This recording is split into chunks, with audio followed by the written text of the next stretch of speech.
아멘. 이 시간 함께 나눌 하나님의 말씀은 창세기 37장 1절에서 17절까지의 말씀입니다. 구약성경 창세기 37장 1절에서 17절까지의 말씀입니다.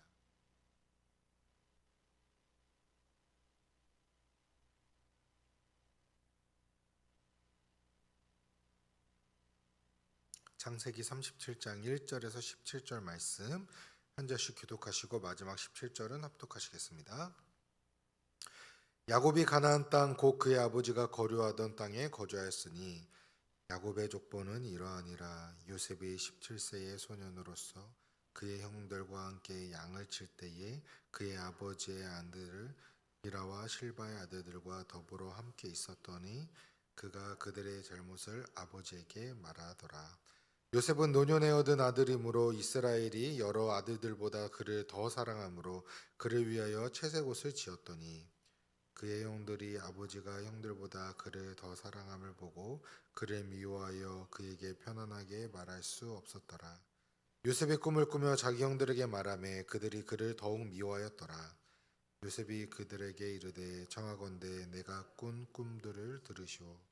우리가 밭에서 곡식단을 묶더니 내 단은 일어서고 당신들의 단은 내 단을 둘러서서 절하더이다.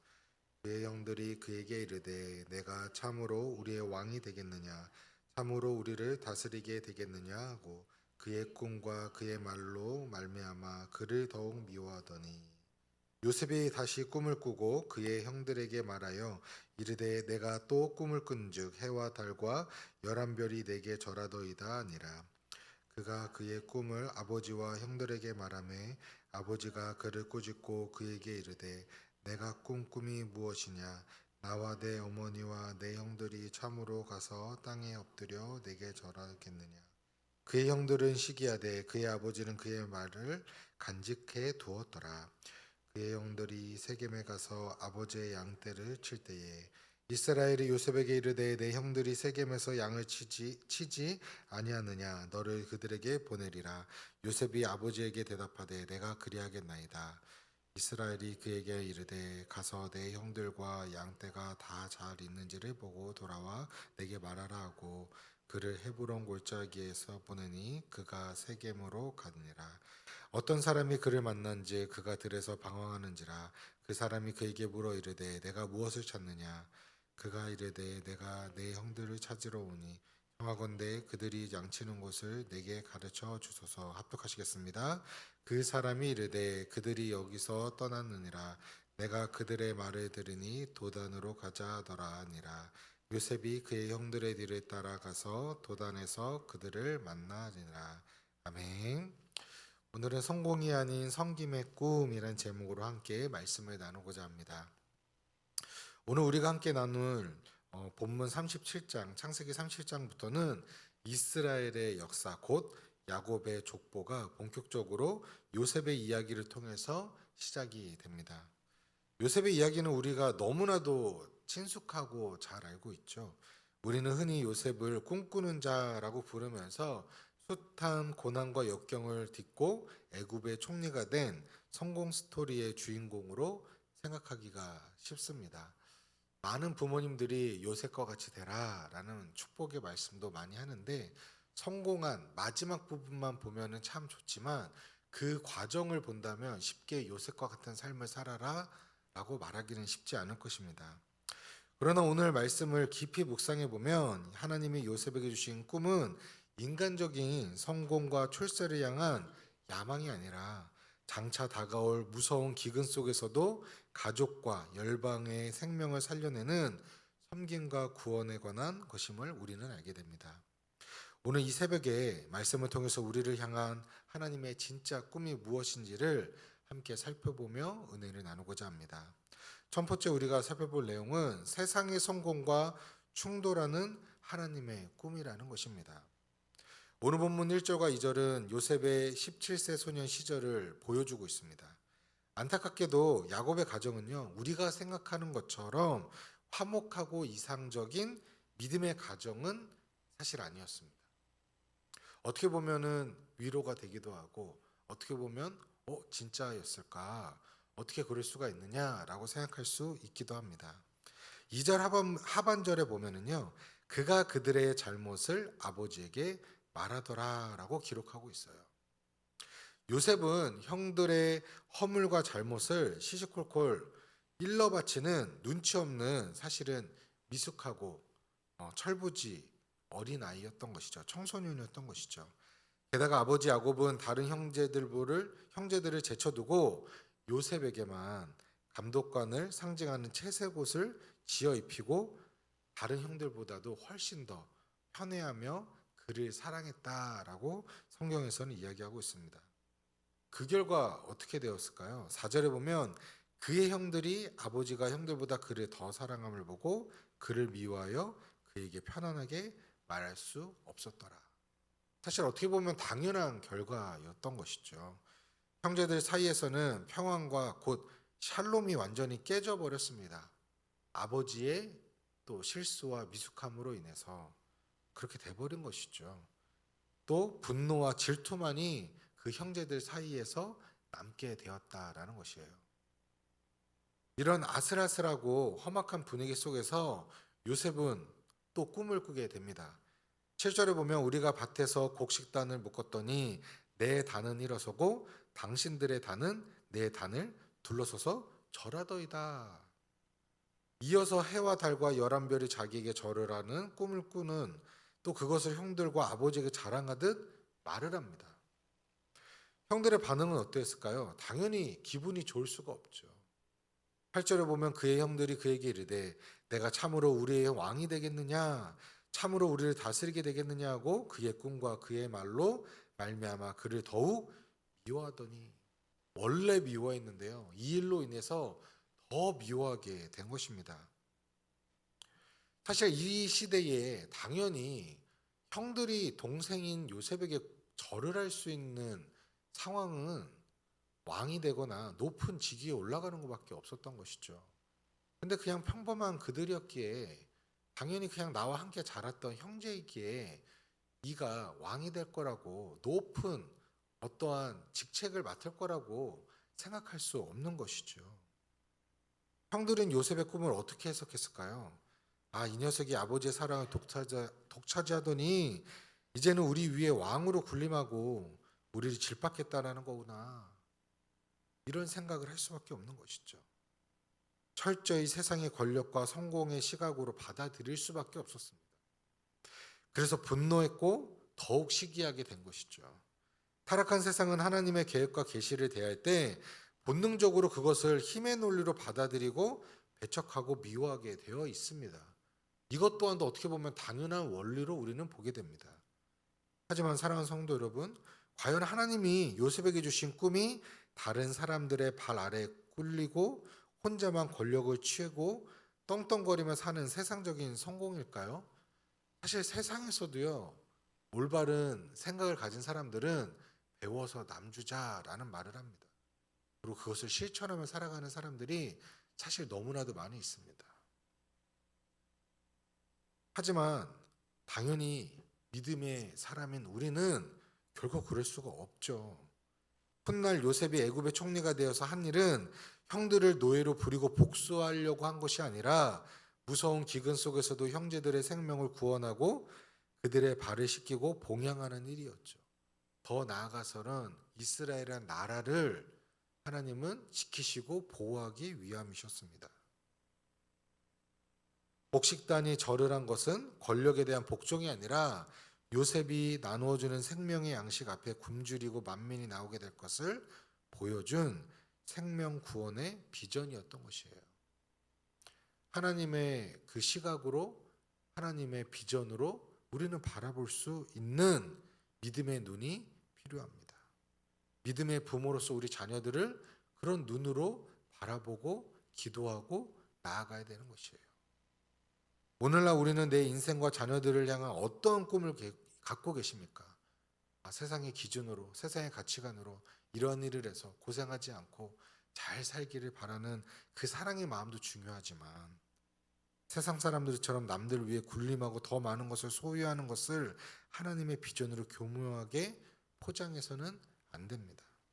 참된 그리스도인의 꿈은 나무에 질받고 그 위에 군림하는 것이 아니라 주님이 주신 은혜와 직분을 통해서 이웃을 살리고 섬기고 사랑하는 것을 깨닫고 우리의 이기적인 인간의 그 본성을 내려놓고 십자가 앞에 우리가 철저히 내려놓고 정말 주님을 닮아가기 위하여 그 좁은 길을 묵묵히 살아가야 하는 것입니다.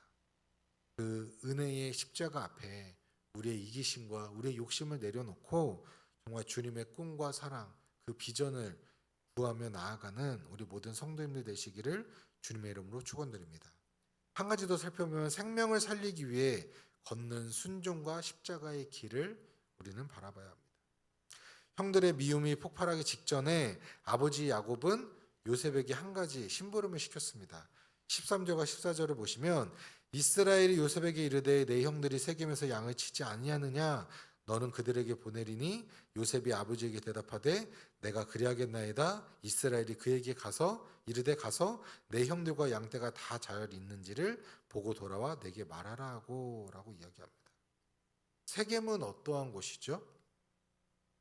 저희가 며칠 전에 나누었던 누이 디나의 사건으로 인해서 시므온과 레이가 잔혹한 학살을 저질렀던 가나안 원주민들의 보복이 도사리고 있는 곳이에요.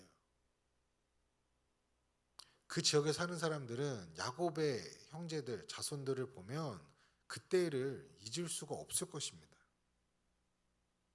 매우 위험한 땅인 것이죠. 더구나 형들은 요셉을 시기하여 샬롬조차 나누지 않는 극도의 적대감을 품고 있습니다. 야곱이 이런 험지로 요셉을 홀로 보낸 것은 아버지의 영적 분별력이 얼마나 흐트러져 있는지를 보여줍니다. 이런 모습이 사실 성경에 많이 나옵니다. 제사장 엘리도 그랬고 많은 사람들이 이러한 실수를 저지르게 됩니다. 이런 험지로 요셉을 홀로 보낸 것은 아버지 영적 분별력이 흐려진 것인데 그러나 요셉의 반응을 보면 내가 그리하겠나이다 라고 너무나도 기뻐하고 있는 것 같아요. 변명을 하거나 두려워하거나 피하지도 않고 즉각적으로 순종합니다. 요셉은 헤브론 골짜기에 출발해서 세겜까지 갔지만 형들을 찾지 못했습니다. 그럼에도 그는 포기하지 않고 집으로 돌아가지 않았어요. 길을 묻고 물어서 멀리 도단까지 형들이 찾아 나서게 됩니다. 어떻게 보면 순진하고도 성실한 순종의 발걸음이 요셉을 어디로 이끌었죠? 18절 이하에 보게 되면 형들은 멀리서 요셉이 다가오는 것을 보고서 꿈꾸는 자가 오는도다 라고 조롱합니다. 그리고 그를 죽여서 웅덩이에 던지기로 모의를 하게 되죠. 아버지가 입혀준 채색 옷은 무참히 벗겨지게 되고 요셉은 차갑고 물 없는 빈 구덩이에 내던지게 됩니다. 요셉의 순종은 끔찍한 고난의 시작이 된 것이에요. 그러나 사랑하는 성도 여러분, 바로 이 끔찍한 구덩이가 무심히 파놓은 인간의 웅덩이가 오히려 하나님께서 이스라엘을 구원하시기 위해 요셉을 애굽으로 보내시는 거룩한 통로가 되었다라는 사실입니다. 인간은 악한 의도로 남을 해치려 하지만 전능하신 하나님은 그 악인마저도 사용하셔서 선으로 바꾸시고 선한 일을 행하시는 구원의 역사를 이루어 가시는 전능하신 하나님, 신실하신 하나님이심을 기억하시기를 바랍니다. 우리는 도단으로 향해 묵묵히 걸어가는 요셉의 모습에서 누구를 발견하게 되죠? 바로 자신을 미워하고 십자가에 못 박으려는 죄인들을 살리기 위해서 하늘 영광을 버리시고 이 땅에 기꺼이 내려오신 하나님 말씀에 순종하신 예수 그리스도를 우리는 보게 됩니다. 예수님은 마땅히 사랑받으셔야 할 분이셨지만 세상으로부터 버림받으셨고 가장 깊은 사망의 구덩이에 던지셨어요. 그러나 하나님은 그 십자가의 죽음을 통과하심으로써 우리 모두를 세상을 살려내는 완전한 생명의 꿈을 성취하셨습니다. 하나님의 말씀에 순종하며 나아가는 길에는요, 때로는 이런 억울하고 오해받는 웅덩이를 빠지는 것과 같은 고난을 겪게 됩니다. 이 말을 하면서도 막상 이 일을 겪게 되면 너무나도 힘들고 어렵죠. 쉽게 얘기할 수 있는 것은 아닌 것 같습니다. 하지만 오늘 말씀에 의지하여서 우리는 믿음으로 고백합니다. 그러나 두려워하거나 하나님을 원망하지 마십시오. 내가 먼저 용서하고 희생하며 고난의 십자가를 통과할 때 비로소 내 가정이 살아나게 되고요. 우리 교회가 살아나는 참된 생명의 역사가 시작되는 것임을 우리가 믿음으로 굳게 다짐하고 믿음으로 나아가기를 소망합니다. 말씀을 맺겠습니다. 요셉이 꿈꾸던 꿈은 결코 내가 높아져서 남들 위해 군림하겠다는 세속적인 야망이 아니었습니다. 그것은 장차 가족의 생명을 굶주림에서 구원하고 열방을 먹이 살리기 위해 기꺼이 자신을 희생하는 섬김의 꿈을 하나님께서 주신 것입니다. 하나님은 허물 많고 연약한 야곱의 가정을 통해서요, 훗날 십자가에서 온 인류를 구원하실 위대한 하나님의 꿈, 예수 그리스도의 복음을 우리에게 미리 보여주셨습니다. 오늘 이 새벽에 우리의 삶을 깊이 다시 한번 돌아보기를 원합니다. 예수 그리스도의 십자가의 은혜로 구원받은 우리는 세상의 사람들처럼 헛된 성공과 탐욕의 웅덩이를 파는 자들이 아닙니다. 나를 낮추어 형제를 살리고 이웃을 섬기는 하나님의 거룩한 꿈을 꾸는 자들임을 기억하십시오. 세상은 이런 우리를 이해하지 못하고 때로는 미워하고 시기 질투할 수 있습니다. 우리 속에 착한 일을 시작하신 하나님께서 반드시 합력하여 선을 이루실 것을 믿으시기를 바랍니다. 오늘 하루도 내 삶의 자리에서 십자가의 사랑으로 이웃을 섬기며 생명을 흘려보내는 복된 축복의 통로로 살아가시는 우리 더사랑교회 모든 성도님들 되시기를 주님의 이름으로 축원드립니다. 아멘. 이 시간 우리가 함께 말씀을 붙들고 기도하기 원합니다. 첫 번째는 세상의 권력과 성공을 쫓는 이기적인 야망을 주님 회개하고 이웃을 살리고 섬기는 주님의 거룩한 꿈을 꾸게 하여 주시옵소서. 두 번째는 말씀에 순종하다가 고난의 웅덩이에 설령 빠질지라도 합력하여 선을 이루시는 신실하신 하나님을 의뢰하고 내가 먼저 십자가를 지고 희생하는 삶을 그 좁은 길을 걸어가게 하여 주시옵소서. 함께 기도하시도록 하겠습니다. 기도하시겠습니다.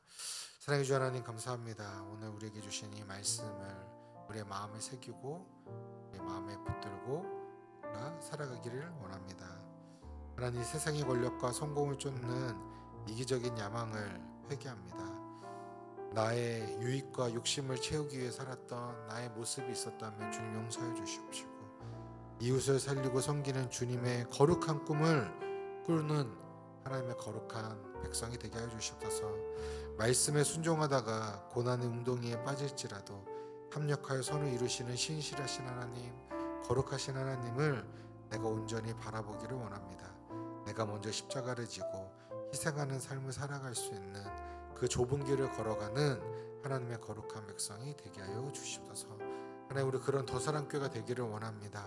서로가 서로를 사랑하고 시기 질투하는 것이 아니라 아끼고 섬기며 정말 예수님께서 제자들의 발을 씻기셨던 것처럼 하나님, 우리도 서로의 발을 씻기고 용서하고 허물을 덮어줄 수 있는 우리 더사랑교회가 되기를 간절히 소망합니다. 하나님, 특히 이 시기에 우리가 청빙을 준비하는 시기에 우리가 정말 더욱더 서로를 감싸주고 우리가 품어주고 우리가 사랑하며 정말 다윗의 공동체가 될 수 있도록 주님께서 함께 하시고 은혜를 더하여 주시옵소서. 주님 사랑합니다. 찬양합니다. 우리 계속해서 청빙을 위한 공동의 기도 제목을 갖고 기도하기 원합니다. 오늘은 목요일입니다. 어떤 목회자를 우리에게 보내주실지 우리가 기대하고 바라며 함께 기도하기 원합니다. 첫 번째는 오직 하나님 한 분만을 두려워하며 십자가의 복음을 타협 없이 선포하는 능력의 종을 보내주시옵소서. 다윗처럼 하나님의 마음에 합하여 양떼를 위해 목숨을 다해 헌신하는 겸손한 지도자를 허락하여 주시옵소서. 청빙위원회와 운영위원회에 하늘의 지혜와 또 영안을 주셔서 하나님이 예비하신 이를 온전히 알아보게 하여 주시옵소서. 우리 함께 청빙을 위해 기도하고 또 각자 가지고 나오신 기도 제목 갖고 간절히 기도하신 후에 돌아가시도록 하겠습니다. 함께 기도하시겠습니다. 사랑해 주 하나님, 오늘 이 시간 우리가 함께 마음을 모아 3대 목사님을 또 우리가 기도로 또 모시기를 준비하는 시간을 갖습니다. 주님, 오직 하나님 한 분만을 두려워하며 사람의 눈치를 보지 않고 오직 주님만을 바라보는 십자가의 복음만을 타협 없이 선포하는 순종의 종, 능력의 종을 보내주시옵소서. 다윗처럼 하나님의 마음에 합하여 양떼를 위해 목숨을 다해 헌신하는 겸손한 지도자를 보내주시옵소서. 하나님, 청백위원회와 운영위원회가 하늘의 지혜와 영안을 주셔서 하나님이 예배하신 일을 온전히 알아보게 하시고 그 이전에 먼저 하나 되게 하시며, 지금 담임 목사님이 부재 가운데 있지만 아버지, 정말 청빙위원회와 운영위원회가 또 우리 모든 리더십들이 주님 안에 하나 되어서 서로가 서로를 정말 사랑으로 섬기며 먼저 하나 되어서 우리 더사랑교회를 잘 섬기고 또 이끌어갈 수 있는 헌신과 순종의 마음을 먼저 주셔서 우리 더사랑교회가 먼저 지금 우리가 기도했던 그런 목회자를 모시기 이전에 우리가 먼저 성숙한 성도들로서 우리가 기도하며 준비할 수 있기를 원합니다. 우리가 원하는 지도자를 뽑는 것이 아니라 하나님이 원하시는 지도자를 우리가 기대하고 바라며 나아가기를 원합니다. 하나님, 우리의 마음에 그런 겸손한 마음을 주시옵소서. 순종의 마음을 우리에게 허락하여 주시옵소서.